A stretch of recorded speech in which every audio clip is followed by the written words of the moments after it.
Imagine this. It's the end of the school year, and every first grade student is gathered for the ultimate showdown, an epic game of rock, paper, scissors, to crown one champion. The energy is high, the excitement is real, but what happens when there's only one winner out of so many hopefuls? In today's episode, we're diving into how this fun tradition became a lesson in resilience, helping our students learn to celebrate others, handle disappointment, and find joy in the experience itself. You don't want to miss this one. This is Teachers on the Loose.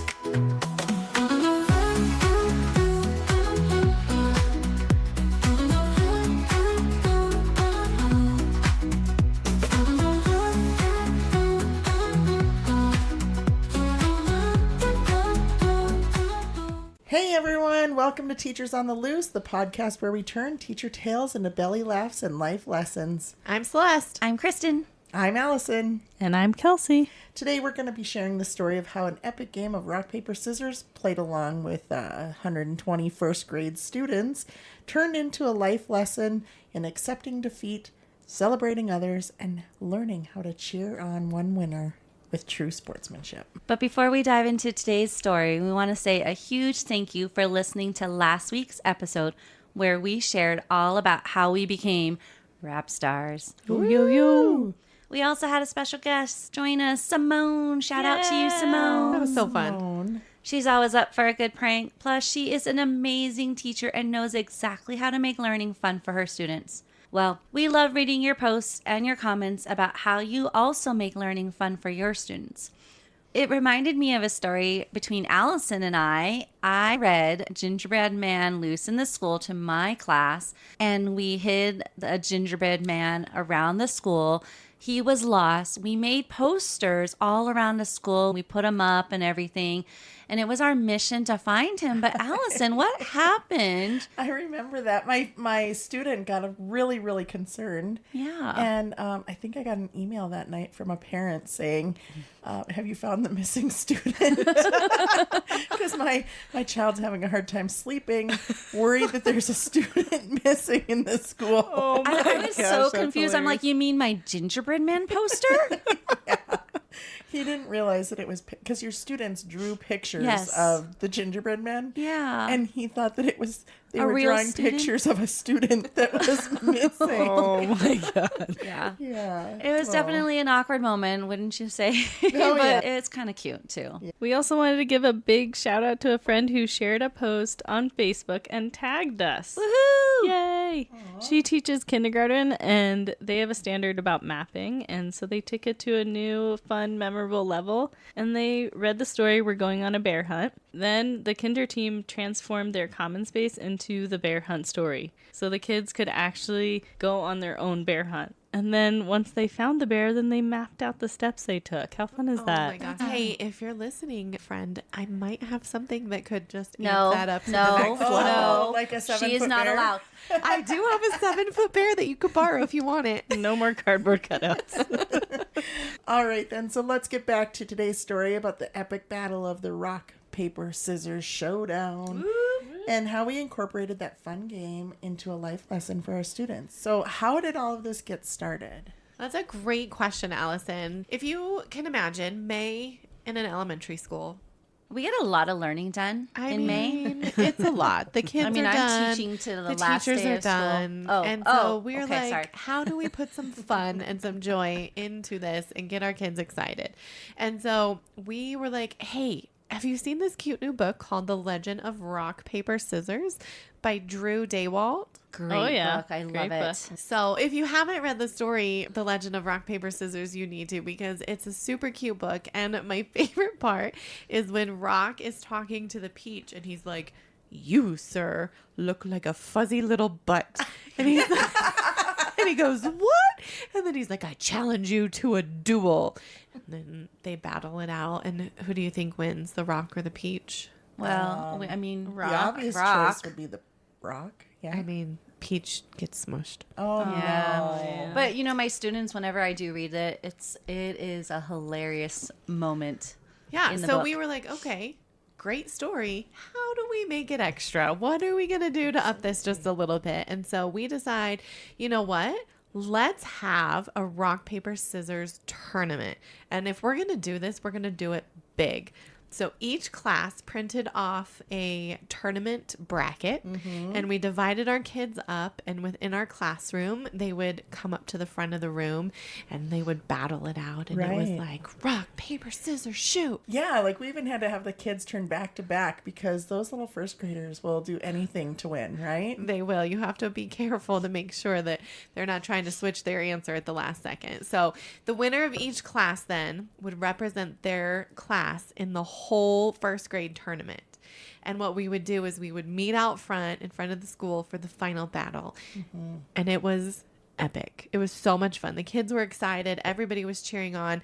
And Allison had to up it just a little bit more because she brought her speaker. Oh yeah, and it was like dun dun dun dun dun dun dun dun dun dun dun dun dun dun, and like the kids would come out into the middle of the circle, and we would have like we were ready. Yeah, we And were. we would make a circle, somewhat of a circle, because 120 first graders, pretty big. It was kind of an oval. That's okay. But it's pretty intense. We have 2 classes challenging each other at a time. Students are chanting. We do best out of 3. It gets loud. It gets crazy. Classes get eliminated. And then it's the final round, the championship. Hey, Final and countdown. there's a trophy involved. We didn't even mention the yeah. trophy. Oh, yeah. I mean, it's I mean, the a stakes were nice high. sized trophy. Yeah, it was like intense because each class had crowned their winner and they had all gotten their own trophy. We had like actual trophies for the Yeah, kids. and we were serious. Yeah. And then if you won the whole first grade, your trophy was even bigger. So Yeah. the stakes were high. Yeah. And we were like, it was intense. So the crowd was cheering super loud. The final students are probably so nervous. Yeah. Their hearts are just beating super fast. And just like that, we had our champion. One student standing victorious in front of the entire first grade, arms raised up in triumph. But of course, that also meant 119 students had to face something much harder, losing. And the teachers started challenging each other. And then it became where there was going to be one first grade teacher that was the champion of all the first grade teachers. And then when that person lost or that person won, then they could model to the other children, like, hey, this is how you are good sportsmanship. How Yeah, you have I- good sportsmanship. Definitely had to check myself because if you don't know this about me, I'm very competitive and I hate to lose. And I definitely lost in front of 120 first graders. And I wanted to be like, You wanted to stomp off Matt. I know I you did. I took a deep breath and I shook my opponent's hand and I said, good game. And then I went and I Yes. high-fived my students. You. See? Good role model of Yes, that's right. handling that disappointment. Yeah, let me tell you, it is tough to lose when you're Yeah. 6. It's also really difficult to lose when you're an adult too. Let's be real. Agreed. Yeah, we actually did this game with our staff this year. Each staff member had a bracelet, and throughout the day, you had to go up to another coworker and challenge them to rock, paper, scissors. All for fun. Yeah. And then if you won, then you got their bracelet, and then you had to go on and find another competitor. And you wanted to win as many bracelets as you could throughout the day. And then at the end of the day, we had our showdown, and we had the 6 staff members with the most bracelets faced off until we got our top 3, and then woo, a big winner. And so it was fun seeing staff Yeah. getting into that competition and having fun with it too. Was it hard for some of them to lose? I'm Or did sure. they not show it? I'm sure they. Some Maybe did. a tear. Yeah, maybe Did like everybody fall cry? down. Yeah. Because we did have some tears with 6-year-olds. We did. Right? Some Yeah. handled it like pros. They were cheering for their friends, and others, let's just say maybe some dramatic and slumped shoulders and maybe a few tears. Well, and I think that that's like when we realized like this isn't always just about a game, right? We also have to teach them life lessons. And when they were doing that, they were learning the life lesson of how to handle disappointment, how to celebrate others, and understanding that losing doesn't mean that you're going to be any less than amazing, right? Like, Yeah, that's a good life lesson. Yeah, and honestly, isn't that something we all have to learn, right? Whether you're a Yeah. student, a teacher, grown adult, sometimes things don't go the way you think it will, right? And that's Absolutely. like the real challenge is what are you going to do next? And, you know, as teachers, we all have those moments where things don't go as planned. What? It's just part of the day, all the right? time. Yeah. And so can you guys think of a time in your teaching career when you had to accept that something just didn't work out and how you were going to move forward? Just one? Like, pick a Are you talking favorite? about today or in our whole career? 18 years worth. You want me to How pick much? one? How much time do you have? Okay. These are 30-minute episodes. Okay, done. Okay, well, I had something happen to me last week. It was my observation with my assistant principal. You know, at first I was like, oh, easy. I've done this lesson so many times already, so it'll be a breeze. And my class, they're pretty amazing. Well, my assistant principal had to reschedule. I taught my lesson just like on schedule, and my students, they didn't understand. It was like I was speaking another language. Do you understand the words that are coming out of my mouth? Right? I was like, what is happening? And so I, of course, as a teacher, we are always reflecting. So I reflected on my lesson, made some changes, taught it again, and I think we're all good now. Yeah. Well, when you asked that question, I'm sitting here thinking, I'm like, I can't think of just one situation. I feel like it's constantly ongoing all day long. I feel like I'm always reflecting and wondering if they were fully understanding what I was saying, or did they understand the concept? How could I have more engagement? How could I make it stick more? Like, are they going to remember the content that we did? So I feel like it's just a constant thing that is playing in the back of my head. And that reflection is just a part of teaching. Yeah. Yeah, I think you have to have that, right? To keep making things better for yourself and your students. And I think it's about being vulnerable and honest and being like, you know what, that didn't go well. Right. Okay, I got to take that moment and reflect on it. And what am I going to do to make that better? I could probably say like 5 different things just from today that Yeah. I thought, oh, I should have been, when you look back, you're always able to improve on a lesson, no matter what it is. There's always something that could have done to make it better. Yeah, I reflected on a team meeting I had the other day, and I ended up going up to that team and saying to them, hey guys, sorry, that did not go well. We didn't set it up right, and we're going to make it better next time. Those are the moments that are really big learning opportunities, and you have to be able to take advantage of that. Yeah, absolutely. I think that when things are difficult as teachers, we have to know that it is okay to stop and reach out for help. And whether it's a situation that you're struggling with, maybe to reach a student, or you get stuck with a standard, or just whatever it might be, we are so lucky to work in a district that prioritizes coaching. And I know, Kelsey, there were so many times that when you were my coach, I would call or text you and I would be like, can you come? I am stuck and I'm frustrated and I just need to talk to you about something.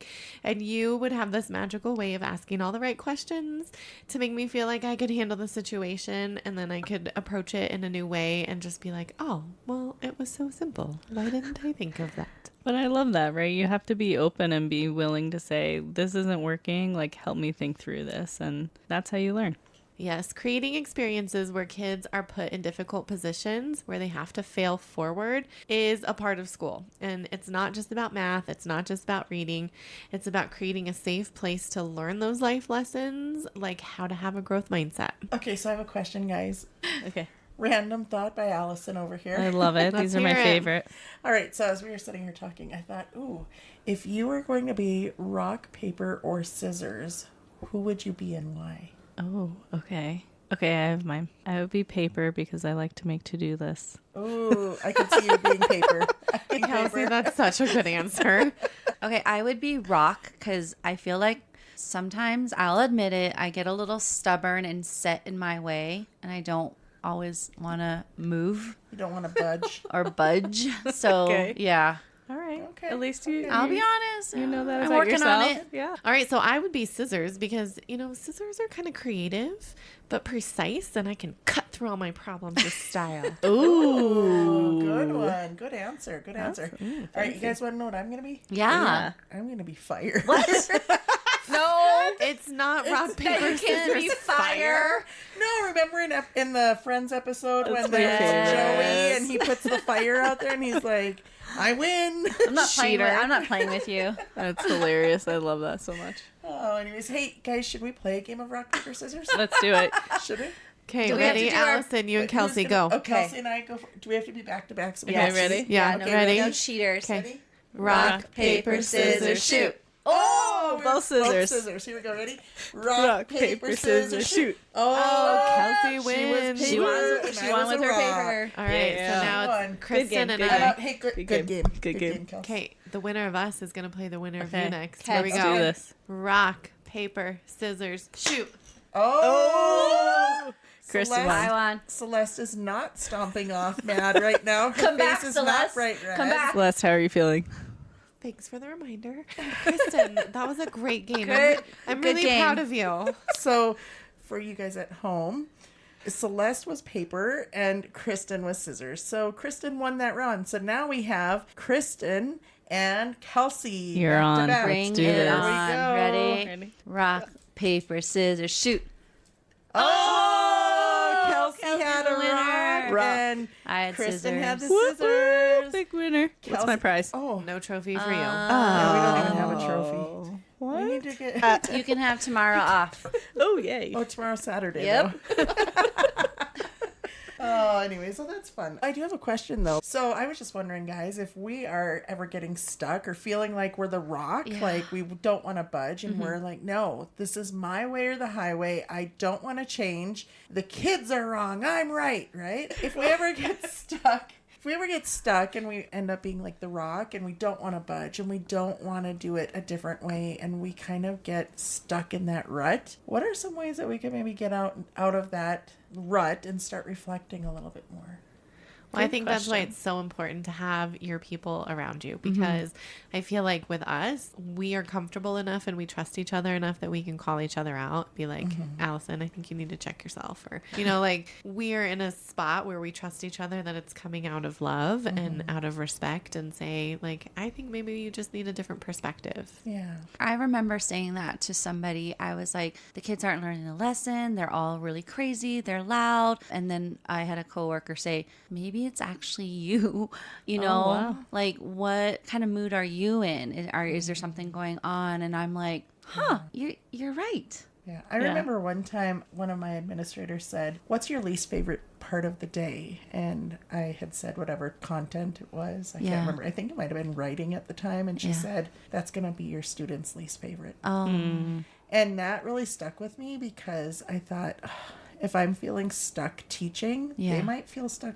learning. And that's not cool for them. Like, I got to get myself out of that rut and be better for them. nice. Yeah, I think it's about being open to having these conversations too with your teammates or learning coaches or whoever's in your building to support you, right? And you have to be honest and be like, I need some help, right? And then Yeah. you can really move forward from there. Well, and I think like we've started doing PLCs at our school. And I remember one time we got stuck in a conversation around curriculum and we kept getting focused on, well, the curriculum, we kept Yeah. like blaming the curriculum. And it took one of us to say, the curriculum doesn't drive our classrooms, though we do. So get off the curriculum train and start driving the bus, right? Yeah. Like, what are we going to do to change to be better? So anyways, food for thought. I love it. So really surrounding yourself with people that you trust, that can hold you accountable, and then just having an open growth mindset that allows you to recognize getting stuck happens, and you just gotta think through how to get yourself out of it. Yeah.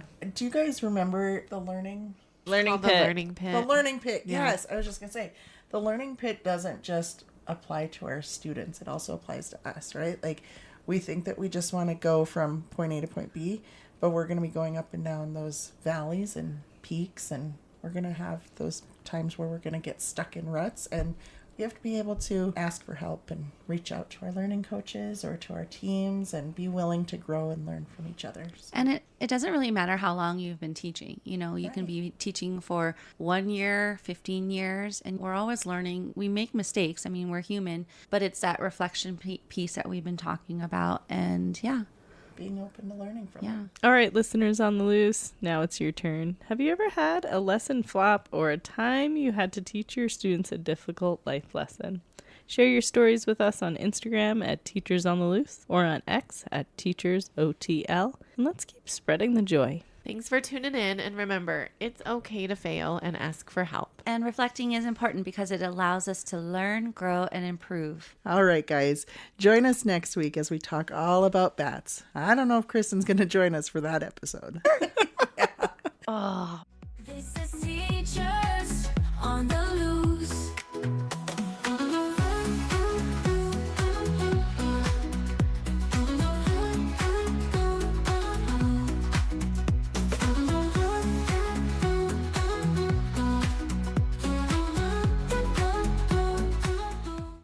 no life lessons. I learned nothing from you people. My brain is less smart than it was 30 minutes ago. Isn't that on Billy Madison? Yes.